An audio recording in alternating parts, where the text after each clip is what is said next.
What is going on, guys? Welcome back. Baseball Banter, episode 16, and Baseball Banter is making its triumphant return. Yes, we are back for the 16th episode. We took a brief hiatus last week because due to lack of news to talk about, and now we have some stuff. So, as always, I'm joined by my brother from another mother, the kid with the golden locks. What's going on, Mikey boy? Not much, John. How are you? Not bad. Mikey has been a bit under the weather as of late, so everyone needs to wish Mikey to get well soon. So. I'm not even going to give him any crap about his hair this week. That's how I'm bad because I feel bad for Mikey Boy. So, we go on to one of the most controversial plays of the last week, and Yu Darvish was twirling a no-no going into the seventh inning against your boys, the Red Sox. Perfect game. Perfect game. Perfect game, yeah. And David Ortiz hits a fly ball up into right field, and there was a shift on him, and I think his name is Round something Odor. I forget how you say his first name. His last name is Odor. And he goes out to right field on a very long run. It was a right fielder's ball on any day of the week, when they're not shifting on him. And the ball dropped in between the two guys, between Rios and Odor. And it was originally ruled an error. So before we get into anything else, Mike, what did you feel? Correct call on the play or not correct call? Well, according to the rule, it was the correct call. But the way that it is ruled in baseball, it should have been a hit. Now, again, the Rangers, under the circumstances that were at play here, we're talking about a perfect game. The Rangers are at home. It's a home official score. I understand, so it'd be kind of a rough way to lose a perfect game on a ball that should have been caught. So I think in order to be consistent, I think baseball and scoring officials need to be consistent. And the way they do rule it generally, it would have been a hit. So that's my stance on it. But what about you? I agree that it was an error because, first off, it wasn't like one of those balls that, it was a blooper that the second baseman had a chance on, or like the right fielder came in for on a dead sprint for a mile and dive and didn't get. This was a ball that was up in the air 14 seconds at least, and it was a communication error. Rios, when they're not playing the shift, he's underneath that ball, having a snack and waiting for it to come down because it was hit so high. And it was a communication error that dropped in between the two. Now, people are saying because he didn't touch the ball, neither fielder touched the ball, it should have been a hit. But, when a ball shoots right through the legs between a shortstop, he doesn't touch it. Is that an error? Yeah. It's the same concept. The ball was up in the air as long as it was. It was a communication error. So I thought it was a right call. It was an error. Now, David Ortiz, who I used to really like, even barring that grand slam he hit in Game 2 of the ALCS, comes out. And mind you, he already had broken up the no-hitter, I believe it was in the ninth inning with 2 outs. So he already got a legitimate, the hit. Well, he comes out and appeals it. Do you think he was wrong for appealing it, Mike? No. I think that he is I think that I've had problems with David Ortiz. So for those of you who think I'm being a homer because I'm a Red Sox fan, I'm not. Ortiz is a crybaby generally, but a lot of players appeal hits all the time. It just doesn't become public. The reason it became public was because of, I think, a Boston writer asked him in the postgame whether or not he was going to appeal the hit, and he said he was, because it was generally ruled a hit. John, even though you said it was an error, which you and I both agree with, that according to the rule it's an error, that's always ruled a hit. Had he not had a perfect game, it would have been a hit, right? Well, that's the one thing I hate about judgment calls. It's not called fairly how it should always be called. That's one of my biggest problems with some of these rules is there's so much judgment call in there that, when you don't go by the rule book because it's always been called this way, even though it says this in the rule book, that, it gets on my nerves. I hate that judgment call aspect of it. So anyways, yeah, I understand that a lot of players, they want every hit they get, I guess. So they did appeal, and Ortiz appealed on Friday, but it's a little embarrassing in my opinion. It's one hit, David. It's not going to affect, this one hit's not going to, depend whether or not he gets into the Hall of Fame. He's had a pretty good career. I don't think that this one hit in Texas is going to determine anything significant. Just let it go, David. You're embarrassing yourself. Or if you're going to appeal it, just say you're not, and then after the reporters go away, then you can go to the hitting coach and say, hey, get that official score to rule that a hit. I don't know. Just keep it under the rug. Don't come public about it. Personally, it doesn't bother me, but it's just David being David again and annoying people like you, John. I thought it was super selfish because, one, he got the hit that broke up the no-hitter anyways. So what does it matter? You know, to come out there and cry because you didn't get a hit in the seventh inning of a potential no-hitter, but you broke it up anyways, that is as selfish gets. And the part that pissed me off the most is that the MLB actually overruled and ruled this a hit. So technically, Yu Darvish shouldn't have a no-hitter going in the ninth anymore. He got it broken up by that hit. We should say. I guess might have an asterisk by it. Who knows? In the seventh inning by David Ortiz. So I'm pissed off all the way around. First off, because he broke up the no-hitter anyways. Secondly, he already had that hit. That did break up the no-hitter. Thirdly, it's a meaningless hit in the seventh inning of a game in fucking May. Thirdly, because the MLB overruled it. This goes against everything I have ever heard the MLB ever come out of his mouth. Let's go travel back in time to, I believe, 2010, June of 2010. Armando Galarraga has a perfect game going in the ninth inning, right? And he gets the first two guys. Jason Donald's up to the plate. A ball is hit, which should have been fielded by the second baseman, but Miguel Cabrera cut it off. Armando Galarraga gets to the bag, out. No, Jim Joyce calls him safe. So what happens? There was a bunch of speculation. Should the MLB overturn this call to give Armando Galarraga a perfect game when this play was controversial? You know, was it a hit, was it an error? Do you go by the rule book? Do you go by the judgment call? This was as cut and dry as it was. Donald was out by a foot. Jim Joyce said that he was out. He said, he called him safe, but he screwed up the call, and he said he should have ruled it an out. So wait, all I heard from MLB and Bud Selig is if they overturn this, they'll have to go back and everyone else is going to other plays that were controversial plays that were ruled wrong are going to have to be turned over. So let's go like to the I think it's the '85 World Series. And he really was out by about a foot and a half, and the Cardinals end up not winning the World Series that year because of that one call by Don Denkinger. So wait a sec. Inconsistencies by this group, by the MLB, is what pisses me off. Inconsistencies and hypocrisy going from top to bottom. You overrule this, but you won't overrule that one play, which was a clear out for Galarraga. And I'm not trying to sound like a butthurt Tigers fan about that. Armando Galarraga was a terrible pitcher, but I want to see consistencies. Why can some plays be overturned and overruled, but other plays can't? You know, why does MLB pick and choose? You know, all I heard is that they can't do it because then they'd have to have a review and overrule a bunch of other calls. So what's going on? What's to you, Mike?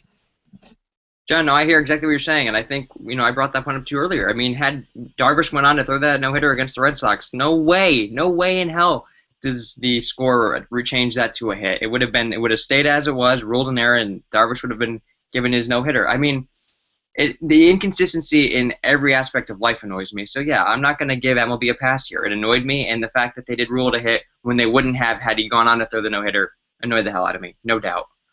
I just don't think that, they should overrule a play. Mind you, the no-hitter was already gone, so, I mean, it goes with 2-hit, 8 2/3 inning, no earned run game, whatnot. But, John, you hit it right on the nose with the whole selfish thing. I mean, he's appealing it in an 8-0 loss. I mean, yeah. Come on, David. Again, it didn't bother me, but seriously. What does having 2 hits in the box score say for you now? Good job. You went one game over 500 at that point in time, and you got blown out by 8 runs. Man, David Ortiz, I'm really glad that you got that second hit in that game now because you know that when you potentially have a chance to the Hall of Fame, these fucking voters are going to go, well, guys, we need to go back to May of 2014, and this is what we're going to do. We're going to go to a game where Yu Darvish had 8 2/3 innings of no-hit baseball, and we're going to see that, wait a sec, David Ortiz got that second hit against Yu Darvish. Let's give him his plaque right now because he got that second hit. That's the most selfish BS move I've ever saw in my life. You were getting blown out by 8 runs. That hit is meaningless. But yet you still appeal it based out of pure selfishness and stats padding. It's bullshit. And the fact that they overruled it is bullshit because it goes against the inconsistencies of everything they say. That's what pissed me off. So it's straight up ridiculous. I swear to God, it really is. And if I'm a Red Sox fan, I'm tired of this guy. The fat douche looking retard, sits there and cries about not having as much money on his contract as he wanted next year. He wanted a contract extension. It's not like he's I mean, I know he's been playing better as of late, but it's not like he's been the guy of last year as how to start off he got to his last year, and he asked for all this extra money now. And now in an 8-0 loss, he's looking to pad the stats in a game you fucking lose, and you're not even in first place right now. you need to quit bitching and worrying about getting over the fucking Yankees and Orioles, dude. That's his problem right now. But no, he needs that second hit against Yu Darvish in a fucking 8-0 loss. It's ridiculous. So we're gonna move on. And CC Sabathia visited Dr. James Andrews the other day about his knee. It's not about his elbow. And it looks like he's going to miss some time to a DL. There's something wrong with his knee. And I heard they put a cortisone shot into his knee with some stem cells to fix whatever's going on. So Yankees rotation's been decimated, Mikey boy. I mean, you don't have Nova. Pineda's hurt right now. Now you got CC Sabathia gone. I mean, I know we complain about this Masahiro Tanaka signing a little bit about how much money he got, an egregious amount for never throwing a pitch. But, I mean, even with Tanaka carrying that rotation, I mean, how much longer can they survive? I don't know. And, I mean, you just named some guys in the rotation that are injured. But, I mean, you're leaving out Carlos Beltran, who's gone down. And I know he's just day-to-day, but he's been banged up. He hasn't been that productive. Mark Teixeira, I don't know if you've been watching him run, but he looks absolutely horrible running the bases. It seems like his tired legs because he missed a lot of time last year. Looks good. Sean Kelly, Sean Kelly's injured. Brian McCann hasn't looked great. I mean, the team as a whole they're all banged up. And again, the American League East and the American League as a whole, but particularly the American League East, it hasn't gotten off to this hot start. No team's really taking advantage of each other. It's pretty much everybody's right in the middle right there. I mean, I know the Yankees are tied for second right now. They're, I believe, a half game behind Baltimore, who just got swept by you guys. So, I mean, I think the Yankees are going to continue to be mediocre like the rest of the division, and until anybody, takes a stand and runs away with it, they're going to be in this thing. And I know Tanaka's carrying him right now, and I don't see the Yankees going away yet. But yeah, they got to start. They need to get healthier, and they're going to need some of the young guys to step up and pitch good games for them. I mean, if you would have thought at the start of this season that, I think his name is Vidal Nuno, would be in the Yankees rotation, and David Phelps would already have, 2 games started already? I mean, there was some some uncertainties about going into the season. I mean, how is Tanaka going to look? Is Nova going to be able to repeat anything he could last year? Is CC Sabathia ever going to look like he did before? Pineda's finally going to don pinstripes for the first time. Is Kuroda's arm going to be, he's going to be able to carry out the entire season? I mean, this rotation had uncertainties, but it's been even worse than I think expected. I mean, you lose Nova. They weren't expecting that blow. Kuroda hasn't looked great. CC Sabathia, we need to just stop throwing out the phrase that, he used to be good at one time, so he's going to bounce back. That guy's career is done. I mean, if this guy can come out and pitch like a 4 starter to this point in his career, a guy that gives you an ERA sub-4 with 200 innings, you got to be happy with that. No longer is he going to be the guy with 3 ERA, the whip of 1.1, 1.2, strikes out close to 200 hitters anymore. I mean, if he gives you, I don't like using the term wins at all, me, but if he gives you an ERA of 370 to 390 with 15, 16, 14 wins with a whip of 1.25, 1.35 in there, I mean, you got to be happy with that. And what's pathetic about that is he's getting paid frontline starter money. He's one of the highest paid pitchers in the game. So, that's a huge blow to your rotation. And like I said, Kuroda hasn't looked good. You lose Pineda, the suspension, and then he's hurt. And then you got Nova gone. And then luckily, to be honest with you, that Tanaka sign, it was like you think about the egregious amount of money he got. But really, can you imagine if they didn't have Tanaka where they would be at right now? I mean, this team would be lucky to be over 500 right now if they didn't have Tanaka. So he has looked absolutely outstanding. And the thing is, the only uncertainty I have with Tanaka is I expected him his first time around to dominate teams. Because when you come in, Daisuke-esque, you come in facing all these teams for the first time, and there's not really, a book on you, how he pitches guys. But I mean, to this point, there is not. I mean, he's got, 8 starts now under his belt. I mean, there's a little bit of, of a scouting report, how he gets guys out. But my thing is when he faces these teams for a second or third time, how does he adjust getting these 9 guys out for a second or third time, through the order again, or facing him again? That's my one thing. How does he adjust to the league when the league starts to adjust to them? Because he's been outstanding. And you're absolutely right. Brian McCann's been awful to this point. Carlos Beltran's been knocked up. Ellsbury's been pretty good. Ichiro's hurt, whatnot. Alfonso Soriano, they thought he would be the 20 home run, 50 RBI guy again that he was in the second half. That really hasn't been the thing. I got to say, though, that Solarte, that kid's been pretty damn good at third base. I mean, he's not the greatest defender, but he's done really nice with the stick. Jeter's been really bad to this point. Brian Roberts isn't injured, so that's a bonus, I guess. And Mark Teixeira, who I just picked up on my fantasy squad, he's been trotting a lot the last couple of days, so I know you're saying that his legs don't look good, but he's been hitting some bombs. So, but Some you're big right. balls too, yeah.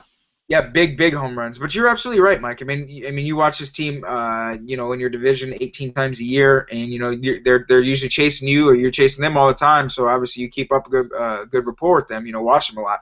But they can't afford any more injuries because this team that had high hopes. I mean, I had them picking them to win the division. I mean, they're old. Their age is really showing with a lot of these guys, and they can't afford to have any more injuries in that rotation. So we move on to pitcher injuries, and Jose Fernandez went down this week, and it looks like it's inevitable that he's going to be having Tommy John surgery. And this is a big blow for Marlins. So do you think that the Marlins, who are absolutely one of the best home team in baseball, you think they're going to be able to keep it up? And, how big of a blow do you think this is to the Marlins rotation? I think it's a huge blow, and I didn't think they were going to be able to keep it up anyways, even if Fernandez was going to be healthy for the entire year. But losing Fernandez now, they're done, and it's unfortunate because I think they're now near 500, but for them to get off to a pretty good start or an unexpected start, and then to lose the best pitcher right now, in my opinion, in that division, if not the National League, well, second best because you got to have Kershaw first, but it's ridiculous. I mean, it's so unfortunate, and it's not just him. I mean, I think there's been 18 or 19 pitchers this year that have had the surgery. So, and not just mediocre pitchers. I'm talking good pitchers, frontline starters. Matt Harvey, Matt Moore. A.J. Griffin, I wouldn't necessarily count him. Brand Beecham neither. But there's been a lot of good pitchers that have underwent this surgery. Now he's another one on the list, and it sucks for baseball because these are guys that you want to just sit down and watch every fifth day, and you're not be able to do that anymore. And I don't know how they're going to fix this. I was watching MLB Network. They had some special, and they had a couple doctors on, a couple players. They had Bob Costas as the host, and talking about what the problem is, and they were talking about some theories. And while I listened in there were some interesting developing theories. I don't think there's one direct answer, and I just think that there's better medicine now. I think doctors are just able to tell and see these tears a lot earlier than they were, 10 years ago, 20 years ago, and now because if you look hard for anything nowadays with our modern medicine and the technology we have, you're able to find something. And these pitchers are undergoing surgeries that they probably wouldn't have gone, 20 years ago. And it's I guess it's good, but it sucks because you're losing guys for a year now. And I wonder what the market for trades would be with pitchers nowadays. How much value they'll have around the free agent market because you're talking about young pitchers who will hit free agency, and then I still think they're going to command a lot of money, but it's like, wow, they're a lot riskier than we thought, maybe 5 years ago. What's weird about Tommy John surgery is Tommy John, the actual first pitcher to have it. He was like 31 or 32 and already had a couple of thousand innings on his arm when he needed it. Yep. We're talking about pitchers that have had under 300 innings of MLB baseball thrown on their arms, and they already need Tommy John on their elbow. And most of them are babied. And most of them are babied by their organizations. They have pitch counts, they have innings limits. And that was a point I was going to make here, but for the Marlins, I want to make a touch on them real quick. They have a great young pitching staff right now. I think one of the best young pitching staffs in baseball. With Evaldi and Tom Kohler and whatnot. But I agree with you. I didn't think they were going to be able to sustain what they were doing. They're like 17-5 at home, and they got 3 road wins. They got the best home record and the worst road record. You don't win many games having that kind of split. You got to win on the road too. So, with Jose Fernandez, sure they might have sustained over 500 a little bit longer, sure, but they weren't going to win anything. I don't think they're a playoff team or whatnot. But for the pitchers actually causing Tommy John, I think the biggest thing is nowadays is guys are so tempted just to try to throw 98, 99.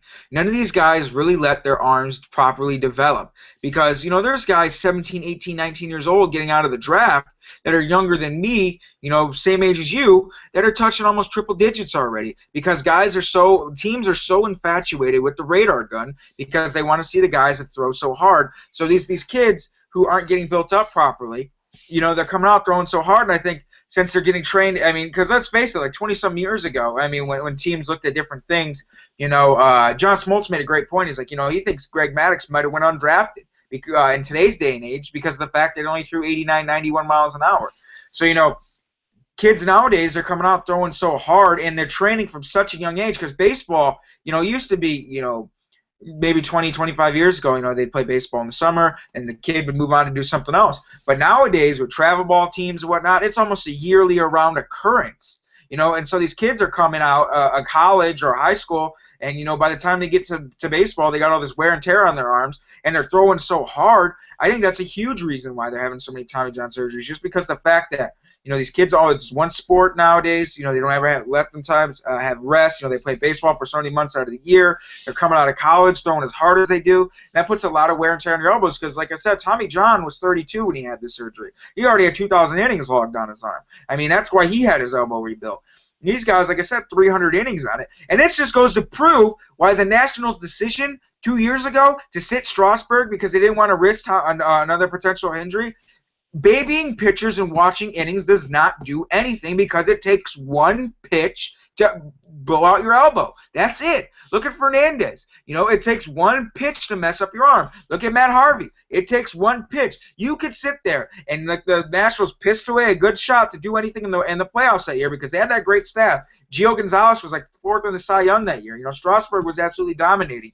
Zimmerman had a really breakout year that year, and they were like, nope, we're not going to play him. And what happened? They ended up getting bounced, and they haven't been back to the playoffs since then.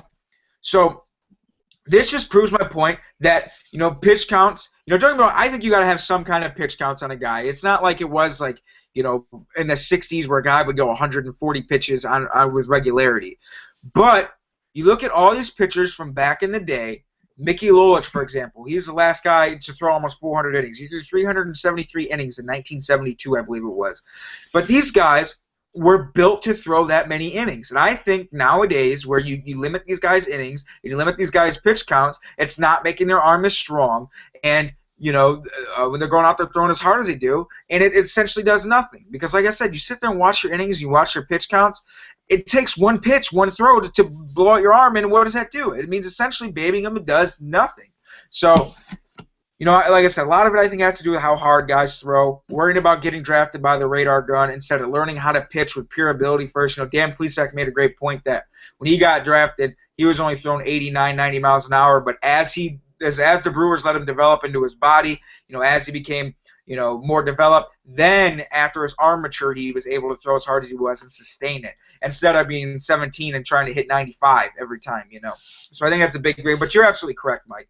There really is no one definitive answer why this is happening, because if there was, it would be getting fixed as we speak, because these teams don't want to invest all this money into these kind of pitchers just to see them at 22 already having their elbow sliced open, So move on to our weekly MVPs. Who's yours, Mike? Well, he's not your favorite player anymore. David Ortiz has had quite a week in the last 7 days.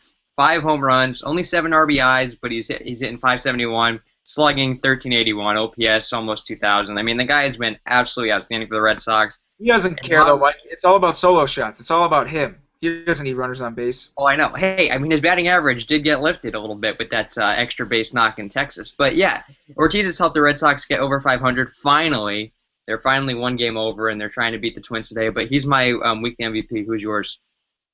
Well, he's my weekly douche, but my weekly MVP is none other than Seth Smith, your NL Player of the Week. This past week, Seth Smith hit a cool 556 with a 579 on base percentage, with a slugging percentage of 1.167 and an OPS of 1.746. In this past week, he had 1 home run, 7 RBIs, and he absolutely ripped it up. Over his last 14 days, which is 10 games, he's hitting 475 with 1 homer, 7 RBIs, and he's getting on base at a 533 on base percentage. Safe to say Seth Smith's been a little on fire. So who's your LVP, Mike? My LVP on the West Coast, Albert Pujols, and I know we were giving Albert all the love and praise, I want to say 2 weeks ago when he hit his big home run, but when he went on that home run tear. But not so much the last 7 games. Hitting 115, his OBP is 179, slugging 192, and his OPS is 371. So not great from Albert. I think he'll turn it around, but it just goes to show that baseball is a game of ups and downs. And while he was amazing a couple weeks ago, now he's going through a little bit of a slump. Game will humble you real quick, no matter who you are. That is for sure. So my LVP, we stay in your division. It's going to be Tommy Hunter. Tommy Hunter blew his 3rd save of the year against Miguel Cabrera the other day, and It was a great at bat by Torrey Hunter. He was actually down on the count 1-2, and Torrey Hunter actually came back and worked a walk to draw Miguel Cabrera to the plate. And Tommy Hunter was scared that entire at bat because he kept constantly looking towards the on deck circle to see Miguel Cabrera. And what does Miggy do? He does what Miggy does. Hit his 11th go-ahead or tying home run in the 8th inning or later since 2008, most in baseball. And what did I say last time we had baseball banter, Mikey boy? Miggy heats up in May. It's the second most productive month and out of any month in his career besides September. And what's he doing? True to form, he's heating up, popped a 3-run jack. He's hitting over 400 in his last 12 games. And the Tigers stole the win from the Orioles after Ubaldo, or I like to call him Ubald Blows, pitched an outstanding game, and the Tigers stole one from him, and the Tigers that ended up leading them on to taking a 3-game sweep from the Baltimore Orioles. And, I know Tommy Hunter's had his struggles this year. His ERA is over 6. But he's allowed so many base runners. It's been a tap dance every time he's been on the mound. Exactly. I was going to say that. I mean, most of his save opportunities, they've all been, nail biters. Yeah, and he knew he was screwed because Miggy came out to the plate, threw him he got behind the count, tried to chuck him a little nice cutter, and Miggy just punted it into the bullpen. And Jabba Chamberlain pulled the same thing that Cop did when David Ortiz hit that grand slam, the woo thing. So it was pretty cool. So other than that, you got anything else to add for this week, Mikey boy? You're going down this weekend. Oh, you wish, dude. You guys got us last year in the ALCS, but this team, we are tied for first in the big leagues in stolen bases. We're only averaging 2/100ths of a run less a game than we did last year. So our offense is nearly the same. Miggy's hot. Victor Martinez, you can't strike him out. Right now, Austin Jackson's going through a little bit of a slump, but it's all good. Ian Kinsler's getting on base. Rajay's hitting right-handers at a good clip. Our defense isn't playing bad. I'm telling you, man. You saw the 3-1 hitting home run Tigers last year. This is the team that steals, play better baseball. The bullpen's a bit of a concern, but you got right now 1 through 5. Every one of our starters is pitching outstanding baseball. So I hope you watch David Ortiz go down a billion times because you guys ain't doing nothing. Taking 1 at most. We're taking 2 or 3. All right, I look forward to the series. Have a good one, Mikey boy. You go.